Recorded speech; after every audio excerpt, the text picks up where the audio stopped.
One of the most well-known predictions in Catholic history is the prophecy of the popes and anti-popes that is attributed to St. Malachy. St. Malachy was a Catholic bishop born in 1094 in Ireland. He died in the presence of his good friend St. Bernard in 1148. St. Bernard said that St. Malachy foretold the day and hour of his own death. St. Malachy was canonized in 1190, and a reading for his feast day mentions that he was blessed with the gift of prophecy.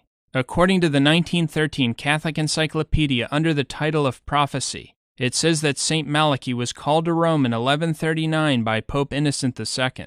While in Rome, it is reported that St. Malachy experienced a vision of future claimants to the papacy till the second coming of Jesus Christ. St. Malachy wrote 112 short Latin phrases describing all these future claimants to the papacy, giving titles to both popes and anti-popes. The document was then reportedly placed in the Vatican's secret archives and wasn't discovered until 1556 by a Vatican librarian. The document was first published 39 years later in 1595 by historian Arnold de Wyon in a book called Tree of Life.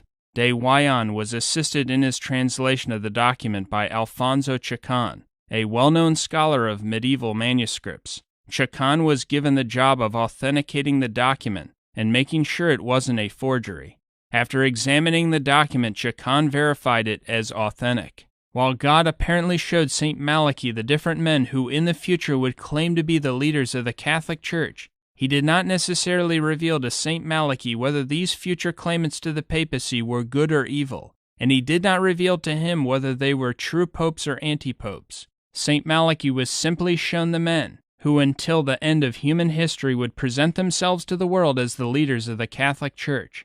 Furthermore, as humanity moved closer and closer to the end of the world, God wanted people in the last days to have some idea how close they were to the second coming of Christ. St. Malachy's descriptions of future claimants to the papacy usually include at least one or more of the following things concerning the claimant: his coat of arms, his family's coat of arms, his birth name or birthplace, or cities in which he would live during his life. St. Malachy also described major figures or events that would overshadow the reigns of some of the claimants to the papacy. As mentioned earlier, the prophecies of St. Malachy were published for the first time in 1595. There is a controversy over St. Malachy's pre-1595 predictions. Many believe that since St. Malachy's list was only publicly available for the first time in 1595, the predictions referring to pre-1595 claimants constitute no proof of authenticity. Moreover, some believe that since St. Malachy's prophecy wasn't publicly released until hundreds of years after it was reportedly first made, doubt exists about the entire prophecy. However, a good response to that objection can be found by considering a very important biblical manuscript called Codex Vaticanus. Codex Vaticanus is considered to be the oldest surviving copy of an almost complete Bible. It was originally produced in the late 4th century, but its whereabouts were uncertain for more than 1,000 years, until it was identified in the Vatican Library in the 15th century. So Codex Vaticanus, like St. Malachy's document, was discovered at the Vatican after being lost for an extremely long period of time. Yet biblical scholars generally accept Codex Vaticanus as authentic, despite its uncertain whereabouts for more than 1,000 years after its original production, a far longer period of time than St. Malachy's document was lost. Nevertheless, since there is controversy over the St. Malachy prophecies before 1595, we will not consider any examples of his predictions that concern papal claimants before 1595, but only those after 1595. St. Malachy describes Pope Innocent X as, quote, joyfulness of the cross. It is very interesting that Innocent X was finally elected Pope on the feast day of the Exaltation of the Cross, after a long and difficult conclave. St. Malachy describes Pope Pius VI as, quote, apostolic wanderer. During Pius VI's reign, he traveled to Germany to confer with Emperor Joseph II. In the last 2 years of his reign, he was forced by revolutionaries to flee Rome. After a very difficult journey over the Alps, he died in France. He was definitely a wanderer. St. Malachy describes Pope Pius VII as, quote, greedy eagle. This pope's reign was overshadowed by Napoleon, whose symbol was an eagle. Napoleon's complete reign as emperor took place during Pius VII's reign as pope. Napoleon and Pius VII were continually in conflict, Napoleon ordering that the Pope comply with his demands. After Pius VII excommunicated Napoleon, he was kidnapped and imprisoned by Napoleon's officers. Eventually, Napoleon formed an agreement with Pius VII that weighed heavily in his own favor. St. Malachy describes Pope Pius IX as, quote, cross from the cross. Pius IX was the last pope to govern the Papal States. He ended up a prisoner in the Vatican after the House of Savoy, whose coat of arms is a white cross, reunited Italy and removed Pius IX from his control of the Papal States. St. Malachy describes Pope Leo XIII as, quote, light in the sky. Pope Leo XIII's coat of arms features a comet in the sky. Bishops of the Catholic Church create a coat of arms. Pope Leo XIII was made a bishop on February 19, 1843. That means that Leo XIII created his coat of arms, which featured a comet in the sky, 35 years before he became pope in 1878. He was thus identified with a light in the sky long before he became pope or knew that he would become pope.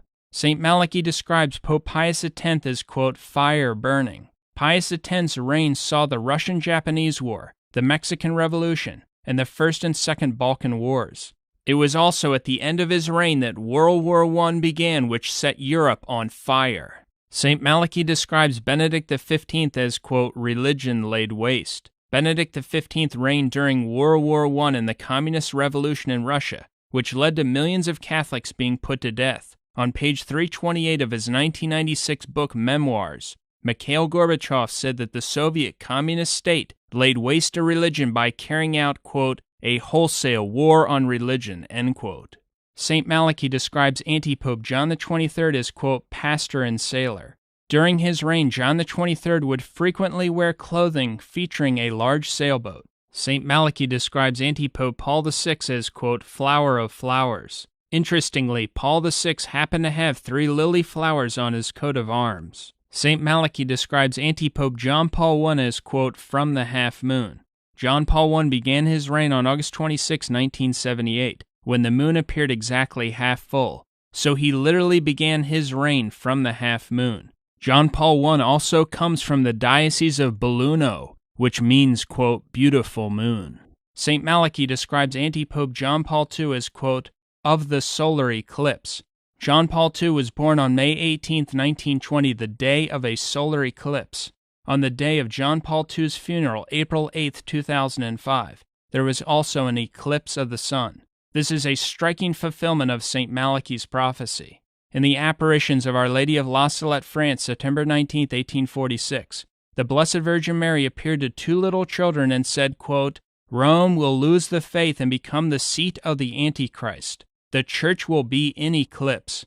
Our Lady predicted that outside a remnant of Catholics who will preserve the true faith, most people will not see or find real Catholicism because, for one reason, the Church will seem to be dominated, blocked out, or eclipsed by something. That something was John Paul II. He was the eclipse of the Catholic Church. The predictions made by Our Lady at La Salette and Fatima concerning what would happen to the Catholic Church are covered in detail in our video, The Third Secret of Fatima. According to St. Malachy, the final claimant to the papacy in the history of mankind is described as Petrus Romanus, Peter the Roman. St. Malachy says about the last claimant that, quote, in the final persecution of the Holy Roman Church, there will sit Peter the Roman, who will feed the sheep in many tribulations. And when these things are finished, the city of 7 hills, Rome, will be destroyed, and the dreadful judge will judge his people. The end. End quote. If St. Malachy's prophecy is correct, Antipope Francis will be the last person in history who will claim to be the Bishop of Rome. Keep in mind that St. Malachy predicted both popes and antipopes, whoever would claim to be the Bishop of Rome. The reason St. Malachy called him Peter the Roman is because St. Peter, as Bishop of Rome and the first pope, had the name Peter, and St. Malachy calls the last man who will claim to be the Bishop of Rome by the same name, Peter. And since Francis, according to St. Malachy's list, is the final claimant to the Roman See before the destruction of Rome, he calls him Peter the Roman. Non-Catholics who believe in St. Malachy's prophecies, yet reject the Roman Catholic Church, should deeply consider what St. Malachy says here. He refers to the Roman Church, which everyone admits is the Roman Catholic Church, and he calls it, quote, holy. If the Roman Catholic Church were a false church, there would be no way that St. Malachy would describe it as, quote, holy, and only God could have given St. Malachy the ability to make such incredibly accurate predictions about the future. God would not have given such incredible insights about future events to a believer and leader of a false religion. What is also extremely interesting is that St. Malachy describes Rome being destroyed by fire at the end of Francis's reign. If correct, this fits perfectly with the prophecies in the Apocalypse about how Babylon, Rome, is destroyed at the end of the world. These issues are covered in much more detail in our video, Is the World About to End? This video contains stunning information about how the final claimants to the papacy fit into biblical end times prophecy. Therefore, if St. Malachy's predictions are correct, Antipope Francis will be the last claimant to the papacy in history. So if 1,000 years from now we were to look back at the complete list of popes and antipopes in history, Francis would be described as the one at the end of the world. Francis has been described in news headlines as the end of the world pope, or the man from the end of the world, because Argentina, the country he comes from, is geographically located, some would say, at the end of the world. Perhaps in a way of unknowingly fulfilling prophecy, Francis made the following striking statement in his opening words to the people after his election as antipope, that is, during his very first address to the world from the balcony of St. Peter's. Francis said the other, quote, cardinals went all the way to the end of the world to find him, and then added, quote, here we are. Buonasera. Voi sapete che il dovere del conclave era di dare un vescovo a Roma. You know that the duty of the conclave was to give a bishop to Rome. Fratelli cardinali sono andati a prenderlo quasi alla fine del mondo. My fellow cardinals went and found one all the way at the end of the world, but here we are.